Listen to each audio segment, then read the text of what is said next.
Hola amigos, ¿cómo ça va? J'espère que vous allez bien. C'est moi Fernando. Et bon, aujourd'hui vous allez voir la méthode que j'utilise pour présenter 12 chiens en fait, avec la particularité qu'un de ces chiens est réactif. Mais bon, vous allez voir aussi en même temps. Alors, donc qu'est-ce qu'on a fait avec elle? On a commencé à faire un programme de rééducation complet afin de travailler l'autocontrôle, gestion d'émotions et surtout la fatigue mentale. Et aussi les côtés physiques, on a travaillé le rappel. Parce qu'en fait, afin de faire l'exercice pour faire la rencontre, il faut que tout le monde soit vraiment fatigué, physiquement et mentalement. Parce que sinon, ça ne va pas bien passer malheureusement. Donc, qu'est-ce qu'on a fait avec elle? On a travaillé beaucoup l'obéissance, parce que l'obéissance est un excellent exercice pour travailler l'autocontrôle. Quoi d'autre aussi? On a travaillé aussi beaucoup de pistache, histoire de la fatiguer aussi, mais mentalement, ça c'est important, parce que sinon, comme je vous disais, ça va pas fonctionner. Oh là là, qu'est-ce qu'il fait mon chien? Allez. Il est là. Donc ça, on l'a travaillé séparément, en parallèle. On a pris quelques jours, histoire de travailler la marche au pied. Bon, pas mal d'exercices. Mais attention, il ne faut pas que l'obéissance soit par obligation, parce que sinon ça ne va pas fonctionner non plus. C'est-à-dire, il faut que pour les chiens, l'obéissance soit un plaisir. C'est-à-dire, tiens, on va jouer, je vais te donner quelque chose, fais ci, fais ça, de manière calme, et comme ça je te paye l'obéissance. Parce que sinon, si c'est par obligation, si on le fait comme ça, on ne pourra pas travailler l'ensemble de ces émotions. Ensuite, une fois que les chiens, il a commencé déjà à se contrôler, une fois qu'il est plus ou moins fatigué mentalement. Ensuite, on fait les exercices des croisements, donc vous allez voir. Et petit à petit, on essaie de faire ça plusieurs jours, histoire de que la chienne accepte la présence de la chienne en face. Et c'est pas facile, et il y a beaucoup de travail à faire, mais bon, c'est comme ça l'éducation canine, malheureusement. On est habitué à avoir des résultats immédiats grâce à YouTube, Facebook, etc. Mais non, l'éducation, ça prend du temps, parce qu'on travaille avec un être vivant. Donc voilà, je vous laisse, vous allez voir la vidéo. Si vous voulez apprendre ma méthode d'éducation concernant le rappel, si vous avez un show, si vous voulez travailler la dépense mentale, vous allez trouver un lien afin d'avoir accès à mes séminaires. Donc n'hésite pas à s'abonner, à me donner un petit j'aime et on se voit la prochaine fois. Allez, ciao, salut. Allez, on commence avec la petite bulldog. On a commencé déjà un programme de rééducation complet. On a travaillé plusieurs aspects. Mais ici, on fait l'obéissance. Donc c'est une méthode qui va nous aider à travailler l'autocontrôle et la gestion de ses émotions. Pourquoi? Parce qu'afin de gagner sa récompense, il doit garder la position, il ne doit pas aboyer, il ne doit pas sauter, et à la fin, hop là, on paye l'obéissance. Donc c'est un exercice d'autocontrôle et de gestion d'émotions. Et pareil, ça, mentalement pour un chat, c'est fatigant parce que c'est une charge mentale. Et ça va nous aider aussi à la canaliser mentalement.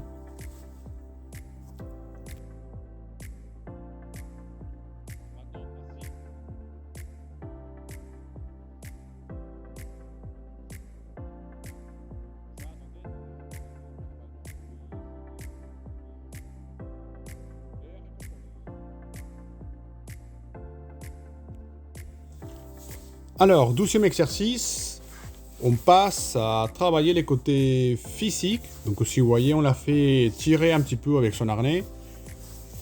Et en même temps, on va travailler la suivi naturelle. Donc la suivi naturelle, c'est super important afin de travailler le rappel. Et les rappels, ça va nous aider énormément aussi à les canaliser mentalement. Parce que le fait de renifler à gauche, à droite, ça va nous aider déjà à le fatiguer physiquement et aussi mentalement. Mais il faut maîtriser bien le suivi naturel. C'est pour ça qu'on fait cet exercice.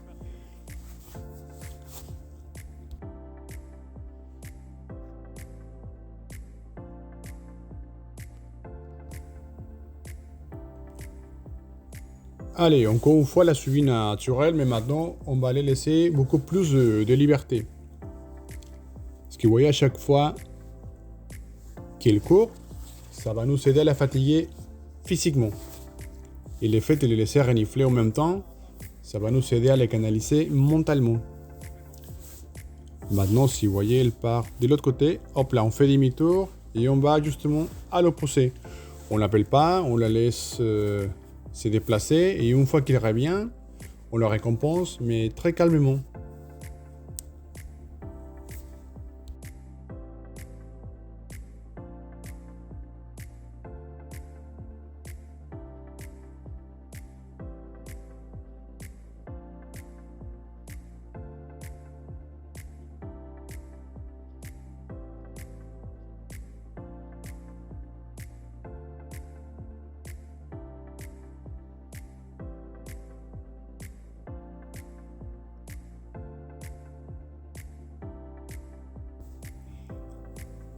Et maintenant, on va faire un exercice, c'est le rappel UNOM.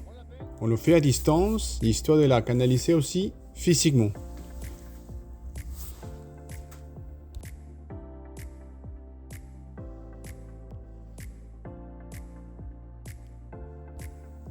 Et finalement, on a travaillé aussi un exercice olfactif afin de travailler l'autocontrôle et la gestion de ses émotions.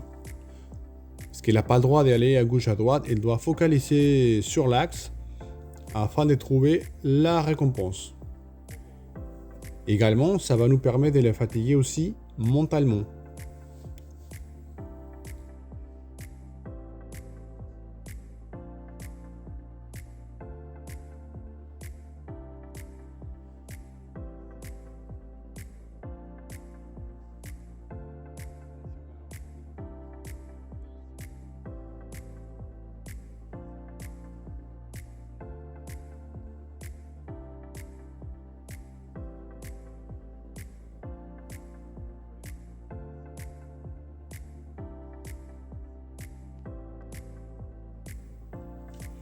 Alors, et finalement, nous avons une chienne fatiguée physiquement et mentalement qui gère ses émotions et qui arrive à se contrôler. Ça, on ne le fait pas d'un coup. Il faut travailler beaucoup, parce que sinon, les résultats, on ne les verra pas. Alors, donc ici, on a commencé déjà les exercices d'insensibilisation. Dès qu'elle focalise sur la chienne en face, non, t'as pas le droit, et avec la laisse, on change de direction, histoire de la commencer à habituer à voir la chienne en face. Donc une fois, si elle n'est pas fatiguée ni physiquement ni mentalement, on ne pourra pas faire l'exercice. Et si elle ne gère pas ses émotions et si elle n'arrive pas à se contrôler non plus. Donc si vous voyez la rééducation canine, ça prend du temps. Il faut s'impliquer, il faut travailler parce que sinon, on ne verra pas les résultats malheureusement.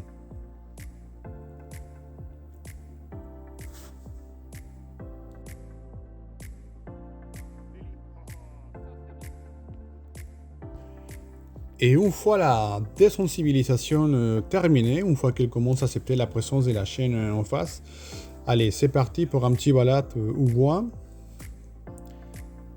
avec sa congénère. Et on va travailler avec une distance de sécurité. Donc si vous voyez, la rééducation, ça prend du temps. Il faut travailler, il faut s'impliquer. Parce que sinon, encore une fois, on ne verra pas les résultats. Donc je profite, si vous voulez apprendre la méthode d'éducation pour faire le rappel, marche en laisse, marche au pied, obéissance, etc. On voit, vous allez trouver un lien, faireleduc.com, et comme ça, vous allez avoir accès à mes séminaires, histoire de travailler par vous-même les exercices vraiment des A à 7. Voilà, n'hésite pas à s'abonner, à me donner un petit j'aime, à partager les vidéos et on se voit la prochaine fois. Salut!